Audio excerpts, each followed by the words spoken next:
Planet पर जो अब तक का सबसे विशालकाय जानवर पैदा हुआ है वो है blue whale. Guys, blue whale की लंबाई 33 मीटर तक हो सकती है और उसका वजन 150 मीट्रिक टन तक हो सकता है। ऐसा कहा जाता है कि एक ब्लू व्हेल की जीभ एक हाथी से भी बड़ी होती है।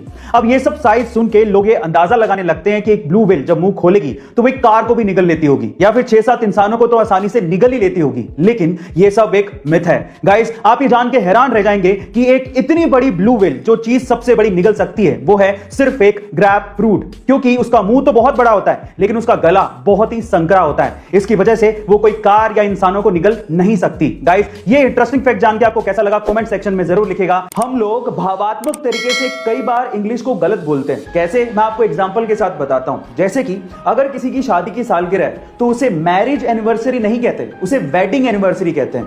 इसी तरह से अगर आप किसी चीज को फिर से इस्तेमाल कर रहे हो तो उसे सेकंड हैंड नहीं कहते, उसे यूज्ड कहते हैं। इसी तरह से अगर कोई मर जाता है तो उसे डाइड नहीं कहते, उसे पास्ड अवे कहते हैं। इसी तरह से अगर कोई गरीब है तो उसे पुअर नहीं कहते, उसे अंडर प्रिविलेज्ड कहते हैं। और फाइनली अगर कोई मोटा है तो उसे फैट नहीं कहते, उसे फुल फिगर्ड कहते हैं। गाइस, आपको इंग्लिश की ये नॉलेज कैसी लगी चैट सेक्शन में जरूर लिखिएगा। काम के बोझ के तले हम इतने ज्यादा दब जाते हैं कि कई बार हम लोग मुस्कुराना ही भूल जाते हैं। सो गाइस, दिल थाम के बैठिए क्योंकि आज ये एक छोटी सी पंजाबी कुड़ी आपको मुस्कुराने पर मजबूर कर देगी।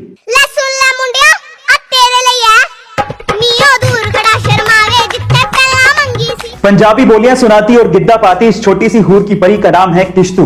ये सिर्फ 6 साल की है और सोशल मीडिया पे ये छाई हुई है अपनी क्यूटनेस की वजह से, अपनी स्माइल की वजह से और अपनी पंजाबी लहजे में सुनाई गई बोलियों की वजह से। और स्वैग तो बखरा है ही। गाइस, क्या आपको भी इस पंजाबी छोटी सी कुड़ी ने अपना दीवाना बना दिया है? कमेंट सेक्शन में जरूर लिखेगा। गाइस, बुक्स एक इंसान की सबसे अच्छी दोस्त होती है, लेकिन अगर मैं आपसे सवाल पूछूं कि पूरी ही दुनिया की सबसे महंगी बुक कौन सी है तो आप लोग क्या कहेंगे? चलिए मैं आपको इसका जवाब देता हूं। उस महंगी बुक का नाम है द कोडेक्स ऑफ लिसेस्टर, जिसे बिल गेट्स ने 1994 में लगभग $30.8 मिलियन से खरीदा था, यानी कि 200 करोड़ रुपए के लगभग इसको खरीदा था। लेकिन आज के टाइम पे अगर इन्फ्लेशन जोड़ दिया जाए तो उसकी कीमत $53 मिलियन के करीब है। इस बुक को लियोनार्डो दा विंसी ने खुद ने लिखा था। गाइस, आपको ये इंफॉर्मेशन कैसी लगी चैट सेक्शन में जरूर लिखिएगा। बेचना एक आर्ट है। आप जितने अलग तरीके से अपने प्रोडक्ट का विज्ञापन करेंगे, आपका प्रोडक्ट उतनी तेजी से लोगों के दिमाग में चढ़ने लगेगा और आपकी सेल्स भी बढ़ने लगेंगी। और कुछ ऐसा ही किया रेड बुल ने।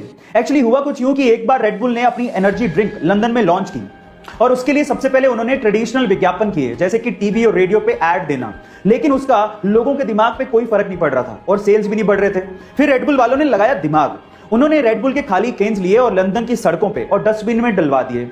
अब जैसे लोग बाहर निकले और उन्होंने वो केन्स देखे तो लोगों को लगा कि ये ड्रिंक बहुत बिकती है और उसके बाद उन्होंने रेड बुल को खरीदना शुरू किया और पीना शुरू कर दिया, जिससे रेड बुल की सेल्स अचानक से बढ़ गई। गाइस, कितना गजब का दिमाग लगाया ना। आपको ये आइडिया कैसा लगा चैट सेक्शन में जरूर लिखिए।